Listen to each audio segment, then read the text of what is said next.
Audio Jungle.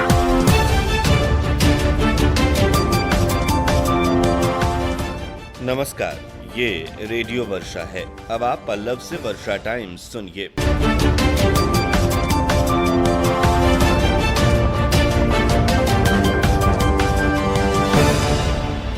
पहले सुर्खियां। मूसलाधार बारिश से जनजीवन पर असर, गंडक नदी का बढ़ रहा है जलस्तर। जिले में लगातार चल रहा है कोरोना टीकाकरण और लोहसी हत्याकांड में खुलासा, जीजा ने सालेकी की हत्या। अब वर्षा टाइम्स विस्तार से। जिले में लगातार भारी बारिश हो रही है। सुबह से ही शुरू हुई बारिश देर शाम तक होती रही। इस भारी बारिश की वजह से जहां जनजीवन पर बुरा असर पड़ा है, वहीं गंडक का जलस्तर भी बढ़ गया है। बताया जा रहा है कि पूरे जिले के कई इलाके जल जमाव की चपेट में है। हमारे संवाददाता ने जानकारी दी कि भारी बारिश ने शहर की सूरत भी बिगाड़ दी है।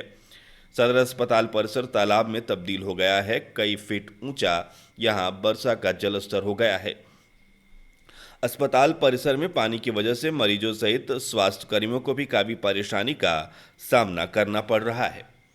वहीं शहरी इलाकों में कई जगह सड़कों पर जल जमाव और नालियों के भर जाने की वजह से लोगों को आवागमन में परेशानी हो रही है। वहीं हमारे संवाददाताओं ने जानकारी दी है कि कई जगहों पर गंडक नदी का जलस्तर लगातार बढ़ रहा है।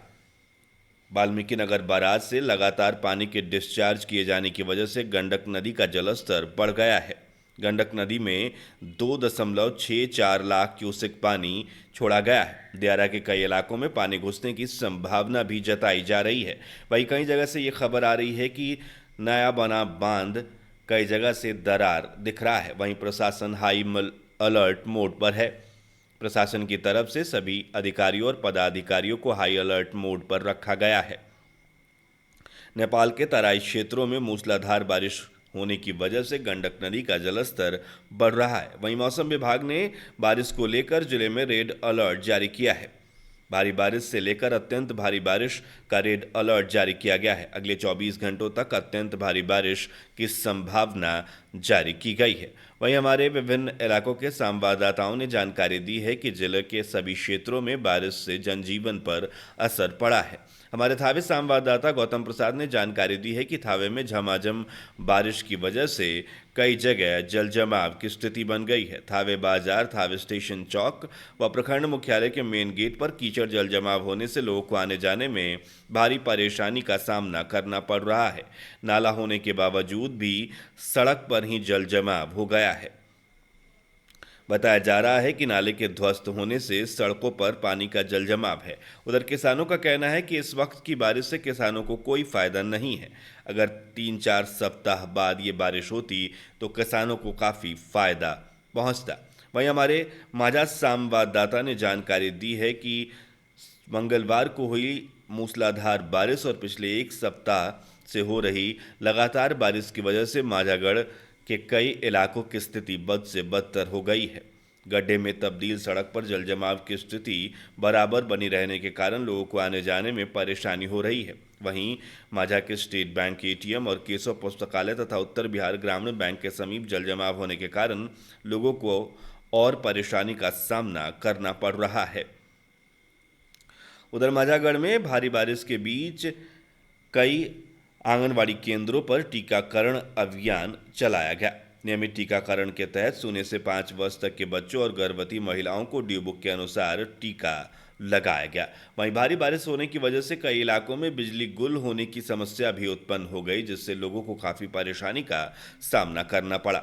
हमारे माझागढ़ संवाददाता सुधीर प्रसाद श्रीवास्तव ने जानकारी दी है कि माझागढ़ में कई घंटों से बिजली गुल रहने से काफ़ी लोग परेशान रहे हैं। उधर हमारे फुलवरिया संवाददाता ने जानकारी दी है कि फुलवरिया में भी लगातार बारिश से स्थिति खराब हुई है और वहां लगातार बारिश होने की वजह से लोगों के जनजीवन पर बुरा असर पड़ा है। वहीं पूरे जिले में कोरोना टीकाकरण को लेकर जोरों से अभियान चल रहा है।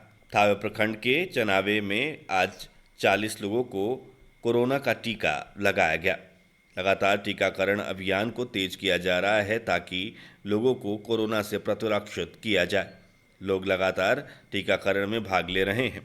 45 वर्ष से ऊपर के 40 लोगों को कोरोना का टीका लगाया गया। चिकित्सा प्रभारी अविनाश कुमार ने बताया कि स्वास्थ्य विभाग की टीकाकरण एक्सप्रेस के साथ प्रखंड के सभी पंचायतों में जाकर लगातार 45 वर्ष से ऊपर के सभी लोगों को वैक्सीन की पहली डोज दी जा रही है।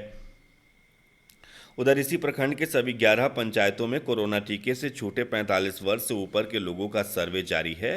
बीसीएम विजय कुमार ने बताया कि इस कार्य के लिए 104 आशा कार्यकर्ताओं को लगाया गया है। आशा कार्यकर्ता डोर टू डोर जाकर 45 वर्ष से ऊपर कोरोना से छूटे हुए लोगों का सर्वे कर रही हैं। इस दौरान लोगों से नाम, उम्र और मोबाइल नंबर लिया जा रहा है। सभी आशा कार्यकर्ताओं को निर्देश दिया गया है कि जल्द से जल्द सर्वे कर इसकी सूची कार्यालय को उपलब्ध कराया जाए। पश्चिमी अफ्रीकी देश टोंगो के ऑर्डर ऑफ मेनो से सम्मानित नृपेंद्र ने जिले का मान बढ़ाया है। बताया जा रहा है कि सदियों से लेकर आज तक तमाम भारतीयों ने अलग अलग क्षेत्रों में अपनी पहचान बनाई है, चाहे वो व्यापार हो या विज्ञान हो, कला हो या अनुसंधान, राजनीति हो या देशभक्ति। कुछ खास व्यक्तियों ने अपनी प्रतिभा और मेहनत से ऐसे मुकाम हासिल किए हैं जिससे उनका नाम हमेशा के लिए प्रसिद्ध हो गया है। प्रसिद्ध भारतीयों की श्रृंखला में ऐसे ही लोगों के जीवन के विभिन्न पहलुओं को उजागर करते हुए गोपालगंज जिले को गौरवान्वित करने वाले बरौली प्रखंड के बेलसड़ पंचायत के बेलसड़ तिवारी टोला निवासी स्वर्गीय अवधेश कुमार तिवारी के पुत्र एवं व्यास मुनि तिवारी के पौत्र नृपेंद्र तिवारी को पश्चिमी अफ्रीकी देश टोगो के देश का सर्वश्रेष्ठ सम्मान ऑर्डर ऑफ मोनो से सम्मानित किया गया है। उधर एफसीआई की बड़ी लापरवाही सामने आई है। रेलवे ढुलाई के दौरान पानी से भीगने से कई टन गेहूं जम गए हैं। Hathua railway station rake point पर खड़ी ट्रेन में पानी से भीगकर 1000 बोरे में गेहूं जम गया है। एफसीआई अधिकारी ने कहा कि ट्रांजिशन लॉस ट्रेन की 42 बोगियों में पंजाब से मंगाए गए 52,000 बोरों में 1000 बोरे भीगने की सूचना प्राप्त हुई है। फुलवरिया में सार्वजनिक भूमि पर अतिक्रमण का मामला सामने आया है। 5 गांव के ग्रामीणों ने मुखिया व सरपंच द्वारा अतिक्रमण कार्य रोकने से संबंधित अनुशंसित शिकायत पत्र पर पदाधिकारियों को सौंपा है। प्रखंड क्षेत्र के विभिन्न पंचायतों के अंतर्गत आने वाले गांवों में सरकारी तालाब की जमीन के अलावा अन्य सहकारी भूखंड पर संबंधित गांव के दबंग प्रवृत्ति के लोगों द्वारा जबरन अतिक्रमण किया जा रहा है, जिसको लेकर लोगों में चिंता बनी हुई है। बरसात के समय वर्षा का पानी कैसे कहां गिरेगा, इसकी चिंता लोगों को सता रही है। इससे संबंधित एक लिखित शिकायत ग्राम पंचायत राज माझा गोसाई अंतर्गत तिमलिया माझा के सैकड़ों ग्रामीणों के हस्ताक्षर युक्त स्थानीय मुखिया और सरपंच द्वारा अनुशंसा कराकर स्थानीय सीओ को देने के साथ साथ एसडीओ अथवा जिलाधिकारी गोपालगंज के साथ साथ भूमि सुधार मंत्री व मुख्यमंत्री को भेजा गया है।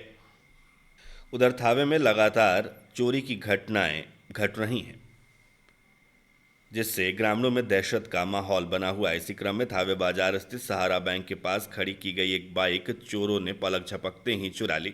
बताया जाता है गुचकागांव थाना क्षेत्र के पाखोबाली गांव के राजेश शाह थावे बाजार स्थित घर में लाइट जलाने के लिए आए थे। सहारा बैंक के पास बाइक खड़ी करके वो घर में लाइट जलाने चले गए। जब घर में से लाइट जलाकर वापस लौटे तो अज्ञात अपराधियों ने उनकी बाइक चुरा ली। बाइक मालिक के आवेदन पर अज्ञात चोरों के खिलाफ प्राथमिकी दर्ज कर पुलिस मामले की छानबीन कर रही है। उजागांव संवाददाता ने जानकारी दी है कि थाना क्षेत्र के लोसी गांव में 4 दिन पूर्व युवती ललिता कुमारी की गोली मारकर हत्या करने के मामले में पुलिस ने खुलासा किया है कि ललिता की हत्या उसके जीजा ने ही की है। पुलिस जांच में इसका खुलासा किया गया, परंतु हत्या क्यों की गई इसका खुलासा पुलिस द्वारा अभी तक नहीं किया जा सका है। पुलिस ने इस मामले में हत्यारे जीजा राजा बाबू उर्फ राजा भगत को गिरफ्तार किया है, जिसके पास से एक देसी कट्टा, 2 जिंदा कारतूस व एक मोबाइल फोन भी बरामद किया गया है। पूछताछ के बाद राजा को न्यायिक हिरासत में जेल भेज दिया गया। अब अंत में सुर्खियां एक बार फिर लगातार हो रही है मूसलाधार बारिश, जनजीवन अस्त व्यस्त, गंडक नदी का बढ़ रहा है जलस्तर, जिले में लगातार चल रहा है कोरोना टीकाकरण और लोहसी गोलीकांड में हुआ खुलासा, जीजा ने साली की हत्या। इसके साथ ही वर्षा टाइम्स का ये अंक समाप्त हुआ। नमस्कार।